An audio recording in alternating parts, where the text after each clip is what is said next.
Hello everyone, welcome to net tutor. My name is Devraj Bhagat. इस channel में हम UGC net paper 1 की तैयारी कर रहे हैं। अभी हमारा पीवाईक्यू सीरीज़ चल रहा है जिसमें हम 2024 के सारे क्वेश्चंस को डिटेल में सॉल्व कर रहे हैं। तो अभी तक हमने टीचिंग एप्टीट्यूड के सारे क्वेश्चन को सॉल्व कर लिया है, जिसका मैंने 3 वीडियोस बनाकर अपलोड किया है और ये हमारे रिसर्च एप्टीट्यूड का पहला वीडियो है। रिसर्च एप्टीट्यूड का भी मैं 3 या 4 वीडियो लाऊंगा और हर वीडियो में 10 क्वेश्चन रहेंगे जिनको हम डिटेल में सॉल्व करेंगे। तो चलिए हम अपना पहला क्वेश्चन देखते हैं। पहला क्वेश्चन है हमारा, The tendency of people being observed to act differently than normal as a result of their awareness of being monitored refers to। तो क्वेश्चन में ये पूछा जा रहा है कि जब किसी पर्सन को या फिर किसी व्यक्ति को जब पता चलता है कि कोई उस पर नज़र रख रहा है या उसका टेस्ट ले रहा है, तो उसका बिहेवियर पूरी तरीके से बदल जाता है। यानी कि वो अपने नेचुरल तरीके से बिहेव ना करके एक बनावटी एक चेहरा दूसरों के सामने दिखाने लग जाता है। ठीक है, तो ये जो टेंडेंसी है, इस टेंडेंसी को क्या बोला जाता है, ये पूछा जा रहा है।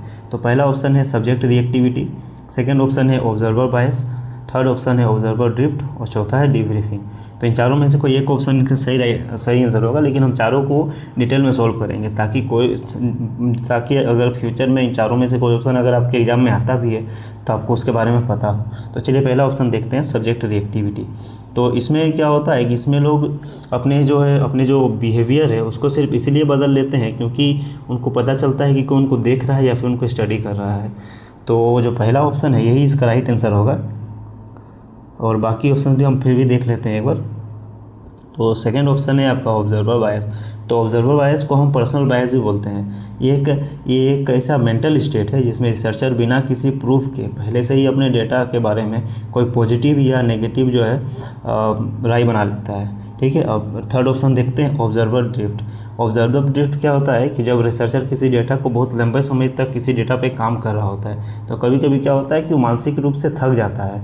एक ही चीज़ पे काम करते हुए लगातार 2-3 साल 4 साल तक काम करते हुए वो थक जाता है। तो इस वजह से क्या करता है कि वो अपने जो भी उसके रिसर्च में जो भी डाटा को इकट्ठा करने का या फिर रिसर्च करने का जो प्रोसेस होता है, जो नियम होता है, उसको वो चेंज करने लग जाता है। मतलब कि उसका जो रिसर्च का प्रोसेस है वो चेंज हो जाएगा। डेटा का जो सोर्स होता है, सोर्स को भी वो चेंज करने लग जाता है ताकि उसको जो है आसानी से उसको डाटा मिल जाए और उसको कलेक्ट करने में कोई प्रॉब्लम ना हो। तो इसी चीज़ को हम ऑब्जर्वर ड्रिफ्ट बोलते हैं कि ऑब्जर्वर जो है अपने रास्ते से भटक जाता है या फिर जानबूझ के भटकता है, इसमें कोई अनजाने में कुछ काम नहीं होता है। और डीब्रीफिंग देखते हैं, तो डीब्रीफिंग क्या है, ये ब्रीफिंग का ही अपोजिट है।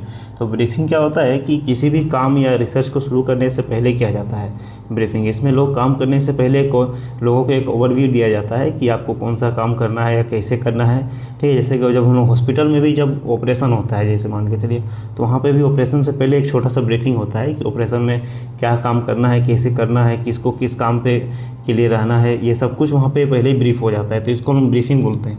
और डीब्रीफिंग जो होता है इसका जस्ट उल्टा होता है। इसमें रिसर्च पूरा होने के बाद जो रिसर्चर होता है वो सबको जो है रिसर्च के मकसद के बारे में समझाता है और जो भी लोग उससे कोई भी सवाल पूछते हैं तो उनको जवाब देता है। तो यही है डीब्रीफिंग। तो इसका राइट आंसर तो फर्स्ट नंबर था, वो हमने देख लिया। चलिए हम लोग सेकेंड क्वेश्चन देखते हैं। तो सेकेंड क्वेश्चन है, which of the following methods of graphical representation of data would be use for depicting proportions. तो क्वेश्चन में उस ग्राफ के बारे में पूछा जा रहा है जो डेटा को प्रोपोर्शन में आपका दिखाता है। इसका मतलब होता है किसी भी पूरी चीज़ को अलग अलग हिस्से में दिखाना। जैसे कि हम लोग का एक गोल एक पिज़्ज़ा है, पिज़्ज़ा को जब हम लोग देखते हैं कि पिज़्ज़ा जो हम लोग को मिलता है तो अलग अलग साइज़ में बटा हुआ रहता है, तो प्रोपोर्शंस को उन्हीं को प्रोपोर्शंस बोला जाता है। तो चलिए देखते हैं इनका राइट आंसर क्या है। तो पहला ऑप्शन है लाइन चार्ट्स। तो लाइन चार्ट जो होते हैं वो टाइम सीरीज़ को दिखाने के लिए यूज होता है, जिससे कि मान के चलिए हर साल इंडिया का जीडीपी का ग्रोथ जो है वो किस तरीके से ग्रो कर रहा है, इंडिया का जीडीपी, वो दिखाने के लिए हम लाइन चार्ट्स का यूज़ कर सकते हैं। हिस्टोग्राम, सेकेंड ऑप्शन है हिस्टोग्राम। तो हिस्टोग्राम क्या है, ये कंटिन्यूस वेरिएबल्स का जो डेटा होता है उनको दिखाता है। कंटिन्यूस वेरिएबल्स यानी कि 10 से 20 के बीच मान के चलिए कि किसी स्कूल में पूछा जा रहा है कि बच्चों का जो है एज ग्रुप के हिसाब से आप उनका हाइट बताइए। तो ये हो सकता है ये बोला जाए कि जो 8 क्लास में मान के चलिए 14 से 16 साल के बीच के स्टूडेंट्स का हाइट कितना है, 16 मान के चलिए फिर 16 से 18 के बीच के स्टूडेंट्स का हाइट कितना है। ये आपका कंटिन्यू पर्सन में चलता जाता है। ठीक है, एंड थर्ड ऑप्शन है आपका पाई चार्ट। तो इसका राइट आंसर आपका पाई चार्ट ही होगा, जिसके बारे में भी हमने बात भी किया पिज़्ज़ा का एग्जांपल लेकर के। एंड जो फोर्थ ऑप्शन है स्कैटर प्लॉट्स, तो ये कोरिलेशन के डेटा को दिखाता है, जैसे कि दो वेरिएबल्स हैं और उनके बीच में जो कोरिलेशन है उसे दिखाने के लिए हम स्कैटर प्लॉट्स का यूज़ हम करते हैं। तो इसका जो राइट ऑप्शन आंसर होगा वो आपका 3rd नंबर होगा। इसको मैं टिक कर देता हूँ। तो चलिए नेक्स्ट क्वेश्चन देखते हैं। Identify the main occupations of quantitative researchers. तो क्वेश्चन में आपका ये पूछा जा रहा है कि जो क्वांटिटेटिव रिसर्च होता है उसके बेसिक्स क्या होते हैं, उनका बेस क्या है, यानी कि आपका जो क्वांटिटेटिव रिसर्चर जो होते हैं वो जो रिसर्च किए वो क्वांटिटेटिव है या नहीं है, उस चीज़ को प्रूव करने के लिए जो है हम लोगों को ये देखना पड़ता है कि किस बेस पे उस रिसर्च को किया गया है, उसी के बारे में यहाँ पूछा जा रहा है कि उसके जो बेस है वो क्या कौन कौन से हैं। ठीक है, तो क्वांटिटेटिव रिसर्च ऐसा रिसर्च होता है जो कि आपका नंबर्स पे, डेटा पे या फिर आपका साइंटिफिक रूल्स पे चलता है। ये सब्जेक्टिव नहीं होता, ये पूरी तरीके से ऑब्जेक्टिव होता है, ट्रू या फॉल्स पे ये चलता है सिर्फ। ठीक है, तो चलिए अब इसके ऑप्शंस देखते हैं। पहला है मेजरमेंट, दूसरा है कैजुअलिटी, तीसरा है डिस्क्रिप्शन और चौथा है जनरलाइजेशन। तो इन चारों में से कोई 3 ही आपका सही और 1 गलत है। ठीक है, तो चलिए हम लोग देखते हैं पहला ऑप्शन मेजरमेंट। तो मेजरमेंट जो है आपका सही ऑप्शन होगा, क्योंकि क्वांटिटी वही होता है जिसको मेजर कर सकते हैं। ठीक है, तो पहला ऑप्शन तो आपका सही होगा। एंड जो सेकंड ऑप्शन है आपका कैजुअलिटी, तो ये भी सही है क्योंकि इसमें कॉज एंड इफेक्ट के रिलेशन को दिखाया जाता है, जैसे कि क्या जीडीपी बढ़ने से लोगों की इनकम बढ़ती है, ये आपका कॉज एंड इफेक्ट रिलेशन है। ठीक है, मतलब कि एक की हैपनिंग का दूसरे पे क्या इफेक्ट पड़ रहा है, उसी चीज़ को हम कैजुअलिटी बोलते हैं। तो बी नंबर भी आपका सही होगा, ए एंड बी आपका राइट होगा। तो ये सिर्फ 1 और 3rd में है, बाकी आपका 2nd और 4th कट गया। बाकी अब सी और डी देखना है कि दोनों में से कौन सही है। तो सी नंबर है आपका डिस्क्रिप्शन। तो डिस्क्रिप्शन तो नहीं होगा क्योंकि ये क्वालिटेटिव रिसर्च का कैरेक्टरिस्टिक है, ये आपका क्वान्टिटेटिव रिसर्च का नहीं है, तो सी नंबर कट जाएगा। तो आपका राइट आंसर हो जाएगा ए, बी एंड डी, यानी कि 3rd ऑप्शन। फिर भी हम 4th ऑप्शन देखते हैं, जनरलाइजेशन क्या होता है। जनरलाइजेशन का बोला जाए तो एक छोटे से सैंपल पर अगर हम रिसर्च करते हैं और इसका जो भी हम निष्कर्ष निकालते हैं, क्या हम उसको पूरे पॉपुलेशन पे अप्लाई कर सकते हैं या नहीं कर सकते, यही होता है। क्वांटिटेटिव रिसर्चर जो होता है हमेशा ऐसा डाटा खोजता है जो कि आपका पूरा पॉपुलेशन पे वो जो है आपका लागू हो सके। ठीक है, सब पे अप्लाई हो सके। जैसे कि आपका जो न्यूटन का जो ये है लॉ ऑफ ग्रेविटी है, वो भी आपका जनरलाइजेशन ही है, क्योंकि उसने क्या किया, एक छोटे से एप्पल का उदाहरण दे करके ग्रेविटी को पूरे तरीके से जनरलाइज कर दिया। ठीक है, तो इसका राइट आंसर हो जाएगा 3rd number, A, B and D. चलिए अब नेक्स्ट क्वेश्चन देखते हैं। नेक्स्ट क्वेश्चन है arrange the following statistical measures in increasing order. इसमें ये पूछा जा रहा है कि जो हमारा जो मेजरमेंट है इसमें सबसे कम से सबसे ज़्यादा के बारे में पूछा जा रहा है। तो सबसे पहले है 6th डेसाइल। तो डेसाइल का मतलब होता है आपका 10, तो 6 × 10 अगर हम करते हैं तो 60 हो जाएगा। तो फर्स्ट में आपका 60 है। सेकेंड है आपका मीडियन आपके किसी भी डेटा के मिडिल हिस्से को बोला जाता है, यानी कि 50% को। तो मीडियन आपका उससे मीडियन हो जाएगा 50 और 6 डेसाइल हो जाएगा आपका 60। थर्ड क्वार्टाइल आपका क्या होता है कि 100 को 4 हिस्सा में बांटता है, यानी कि 1/4 उसका 4 हिस्सा में बांटता है, यानी कि 25 का 4 हिस्सा होता है। तो थर्ड क्वार्टाइल बोला गया है, यानी कि 25 का 3 हिस्सा, यानी कि 25 × 3 75। तो इसका 75 हो जाएगा। और 67 परसेंटाइल तो आपका 67 ही होगा। तो इसका जो राइट आंसर होगा पहले मीडियन होगा एंड देन आपका ए होगा 6 डेसाइल। तो पहले बी फिर A and then D and then C, मतलब बी ए डी और सी।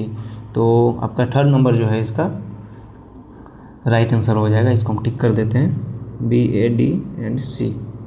चलिए अब नेक्स्ट क्वेश्चन देखते हैं। नेक्स्ट क्वेश्चन है identify the main preoccupations of qualitative research. जैसे कि हमने थर्ड क्वेश्चन में देखा था वो क्वांटिटेटिव था, अभी ये क्वालिटेटिव है। चलिए तो देखते हैं। पहला ऑप्शन है emphasise on process, second option है एम्फेसाइज ऑन जनरलाइजेशन, और थर्ड है एम्फेसाइज ऑन कॉन्टेक्स्ट, और फोर्थ है एम्फेसाइज ऑन डिस्क्रिप्शन।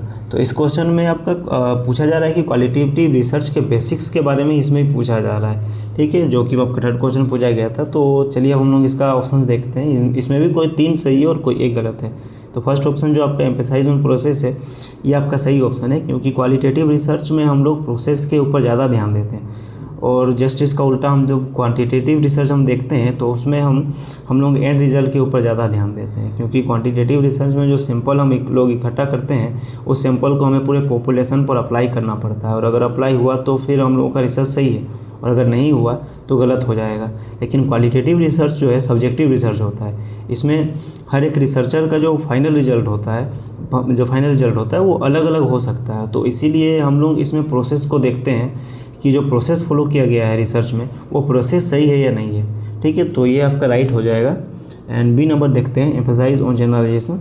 ये तो आप हमने पहले भी पढ़ा कि ये जनरलाइजेशन जो है ये आपका क्वांटिटेटिव रिसर्च का ये बेसिक्स है, तो ये तो होगा नहीं, तो बी नंबर हम काट देते हैं अगर मान के चलिए। तो हमारा सिर्फ फोर्थ आंसर ऑप्शन बच रहा है जो कि राइट है, तो फोर्थ ऑप्शन राइट होगा। लेकिन फिर भी हम बाकी 2 क्वेश्चंस को देख लेते हैं। एम्फसाइज ऑन कॉन्टेक्स्ट आपका बचा थर्ड ऑप्शन, तो ये आपका सही ऑप्शन है, क्योंकि क्वालिटेटिव रिसर्च सब्जेक्टिव होता है तो इसमें कॉन्टेक्स्ट पर ध्यान तो दिया ही जाएगा। इसमें ये देखा जाता है कि रिसर्च में क्या बोला जा रहा है और कैसे बोला जा रहा है, यही आपका एम्फसाइज ऑन कॉन्टेक्स्ट है। ठीक है, और फोर्थ ऑप्शन है आपका एम्फसाइज ऑन डिस्क्रिप्शन। तो पिछले क्वेश्चन में भी हमने देखा था कि ये आपका क्वालिटेटिव रिसर्च का ऑप्शन है। तो चलिए अब इसका ये जो है इसका राइट आंसर होगा, तो A, C एंड D। चलिए इसको मैं टिक कर देता हूँ। चलिए तो नेक्स्ट क्वेश्चन देखते हैं। क्वेश्चन है, two researchers obtain similar results while investigating a problem following different methodologies, their measurement shows. तो क्वेश्चन में ये पूछा जा रहा है कि 2 रिसर्चर हैं, दोनों ने किसी टॉपिक पर रिसर्च किया और दोनों का रिजल्ट सेम आया, लेकिन दोनों का रिसर्च करने का जो मेथड था वो अलग था। तो रिसर्च के इस मेजरमेंट को हम लोग क्या बोलेंगे, यही पूछा जा रहा है इसमें। तो चलिए इसका देखते हैं ऑप्शंस क्या क्या है। इंटरेटर वैलिडिटी है, सेकेंड कन्वर्जन वैलिडिटी है, थर्ड कंस्ट्रक्ट वैलिडिटी है, और चौथा है आपका टेस्ट रिटेस्ट वैलिडिटी। तो इन चारों में से कोई एक राइट होगा, लेकिन इन चारों का मीनिंग हम देखते हैं ताकि बाद में कभी यदि ऐसा कोई क्वेश्चन आए तो हम लोग कोई प्रॉब्लम ना हो उसमें। तो ऑप्शन 1 आपका इंटरेटर वैलिडिटी, ये तब होता है जब एक ही चीज़ को 2 लोग या फिर 2 से ज़्यादा लोग जो है मापते हैं, मतलब एक ही रिसर्च को 2 लोग कर रहे हैं या फिर 2 से ज़्यादा लोग कर रहे हैं, उनका रिजल्ट भी सेम आता है और उनका मेथड भी सेम ही होता है, तो उसे हम इंटरेटर वैलिडिटी करते हैं। लेकिन हमारा जो क्वेश्चन है इसमें ये पूछ रहा है कि 2 रिसर्चर हैं, रिजल्ट भी सेम है लेकिन उनकी मेथोलॉजीज अलग अलग हैं। तो यहाँ पे मेथोलॉजीज, इसमें एक ही मेथोलॉजी है और उसमें हमारे क्वेश्चन में अलग अलग मेथोलॉजी पूछ रहे हैं, तो ये हमारा आंसर नहीं होगा। ठीक है, तो ये गलत आंसर है हमारे क्वेश्चन का। सेकंड ऑप्शन देखते हैं, कन्वर्जन वैलिडिटी। तो कन्वर्जन का मतलब होता है एक जगह पर आकर के मिल जाना, यानी कि रिसर्च में क्या होता है कि जब 2 अलग अलग रिसर्च के जो ये होते हैं, आपके रिसर्च के मेथोलॉजी जो होते हैं, उन 2 अलग अलग मेथोलॉजी से हम रिसर्च कर रहे हैं और उनका रिजल्ट जो है सेम होता है या फिर लगभग सेम हो जाता है, तो इसे हम कन्वर्जन वैलिडिटी कहते हैं। तो ये हमारे क्वेश्चन का जो है राइट आंसर होगा। इसको मैं टिक कर देता हूँ और नेक्स्ट क्वेश्चन देखते हैं। नेक्स्ट क्वेश्चन भी देख लेते हैं, इनका 2 और बचा हुआ है।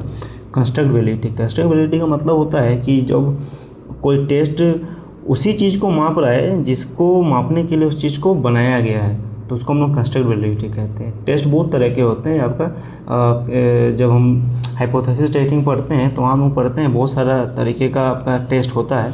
ठीक है, तो हर एक टेस्ट जो है अलग अलग चीज़ को मापने के लिए बनाया जाता है। ठीक है, तो अब देखते हैं चौथा ऑप्शन, टेस्ट वैलिडिटी। इसका मतलब है कि जब एक ही टेस्ट को एक ही इंसान जो है अलग अलग टाइम पे करता है तो उसका जो रिजल्ट है उसको देखा जाता है कि दोनों का सेम है या नहीं है रिजल्ट दोनों टाइम का, उसी को टेस्ट वैलिडिटी कहते हैं। चलिए अब हम लोग नेक्स्ट क्वेश्चन देखते हैं। Identify the non probability sampling techniques. तो सबसे पहले हम प्रोबेबिलिटी और नॉन प्रोबेबिलिटी सैम्पलिंग का मतलब समझ लेते हैं। प्रोबेबिलिटी सैम्पलिंग वो है जिसमें पूरी पॉपुलेशन में से हर किसी का चुने जाने का जो चांस होता है वो इक्वल होता है। जैसे मान के चलिए लॉटरी जब हम लोग खेलते हैं तो उसमें हर किसी का चुनाने का बराबर चांस है। ये हम लोग नहीं बोल सकते कि कोई किसी का चांस ज़्यादा है कि वो लॉटरी जीत जाए, किसी का कम चांस है जीतने का, नहीं होता। इसमें सबका इक्वल चांस होता है, तो इसी को हम प्रोबेबिलिटी सैम्पलिंग कहते हैं। ठीक है, इसमें कोई पार्शियलिटी नहीं होता है। और जो आपका नॉन प्रोबेबिलिटी सैम्पलिंग होता है, 2 तरह के सैम्पलिंग होते हैं, उन्हीं का बहुत सारा टाइप्स होता है। ठीक है, तो नॉन प्रोबेबिलिटी सैम्पलिंग वो होता है जिसमें रिसर्चर अपने हिसाब से और रिसर्च के पर्पस के हिसाब से कि उसको किस तरह का रिसर्च करना है, लोगों को अपने हिसाब से वो चुनता है।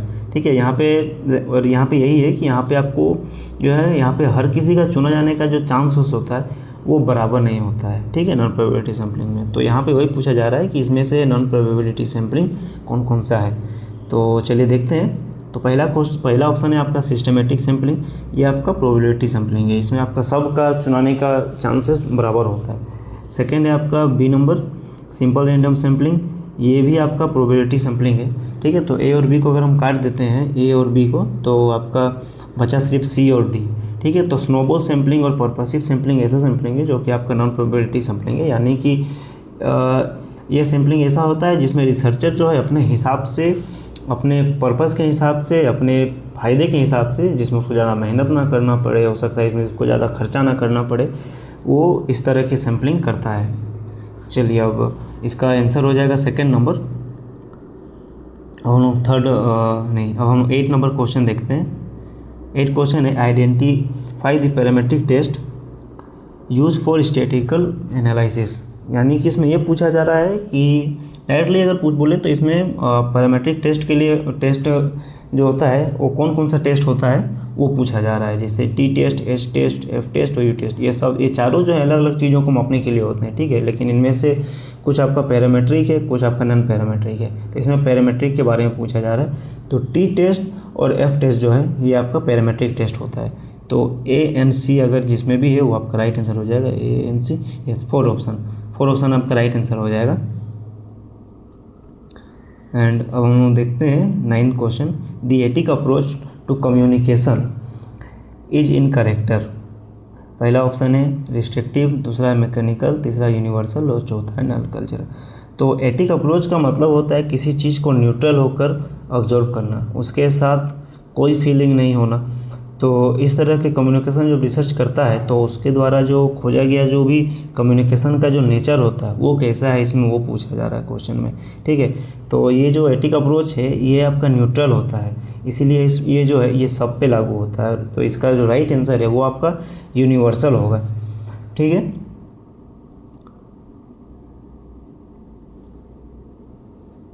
अब मैं चलिए 10th क्वेश्चन देखते हैं, ये आज का लास्ट क्वेश्चन है हमारा वीडियो का। विच of the following represents the epistemological orientation of qualitative research. तो इसमें सबसे पहले हम एपिस्टेमोलॉजी का मतलब समझते हैं। इसका सीधा सा मतलब होता है नॉलेज को कैसे हम लोग गेन करते हैं, यानी कि उसका जो प्रोसेस होता है नॉलेज को गेन करने का, उसके बारे में ये पूछ रहा है, ठीक है। और वो भी जो प्रोसेस है पहले इसमें बता दिया गया है कि क्वालिटेटिव रिसर्च इसमें पहले लिख दिया गया है, जबकि हम लोग को पता है कि जो प्रोसेस है हमने पहले भी पढ़ा है हमने इसी वीडियो में कि जो क्वालिटेटिव रिसर्च है वो आपका प्रोसेस का ऊपर ध्यान देता है, ना कि एंड रिजल्ट का ऊपर। तो इसका जो ऑप्शन है डिडक्टिविज्म, पॉजिटिविज्म, ऑब्जेक्टिविज्म और इंटरप्रेटिविज्म। तो पहला ऑप्शन जो आपका डिडक्टिविज्म है ये आपका क्वांटिटेटिव रिसर्च का पार्ट है, जबकि इसका जस्ट उल्टा होता है इंडक्टिविज्म, वो आपका क्वालिटेटिव रिसर्च का पार्ट होता है। सेकंड ऑप्शन है पॉजिटिविज्म, ये आपका क्वांटिटेटिव रिसर्च का पार्ट है, जबकि इसका जस्ट अपोजिट होता है पोस्ट पॉजिटिविज्म, वो आपका क्वालिटेटिव रिसर्च का पार्ट होता है। तो ये दोनों नहीं होंगे। थर्ड ऑप्शन है ऑब्जेक्टिविज्म, ये भी नहीं होगा। क्यों नहीं होगा? क्योंकि ये भी क्वांटिटेटिव का पार्ट है, ऑब्जेक्टिव है ये, और इसका जस्ट अपोजिट होता है सब्जेक्टिव, यानी कि जिस चीज़ को हम लोग क्या बोलते हैं, व्याख्या करते हैं, जिस चीज़ के बारे में हम लोग बताते हैं वो होता है क्वालिटेटिव। तो थर्ड ऑप्शन भी नहीं होगा। चौथा जो बचा इंटरप्रेटिविज्म, ये आपका सही आंसर होगा, क्योंकि ये क्वालिटेटिव रिसर्च का पार्ट है। देखिए, हर इंसान दुनिया को अपने तरीके से देखता है, इसीलिए रिसर्चर को जो है लोगों के अनुभव और उनके जो इमोशंस होता है उनको सामने बैठ के समझना पड़ता है, और उसका जो व्याख्या जो है उसको इसी तरीके से करना पड़ता है, ठीक है। तो इसको हम लोग इंटरप्रिटेशन कहते हैं। तो इसीलिए इंटरप्रेटिविज्म जो होता है यही इसका राइट आंसर होगा। तो आई होप कि आप लोगों को वीडियो पसंद आया होगा, एंड थैंक यू गाइज़। अगर आपको आज की क्लास अच्छी लगी, समझाने का तरीका मेरा पसंद आया और लगा कि हाँ कुछ नया सीखने को मिला, तो इस वीडियो को लाइक ज़रूर कीजिएगा और अपने उन सभी दोस्तों के साथ शेयर कीजिएगा जो UGC नेट और सेट के एग्ज़ाम की तैयारी कर रहे हैं। चैनल पर अगर नए हैं तो सब्सक्राइब करना मत भूलिएगा। Thank you.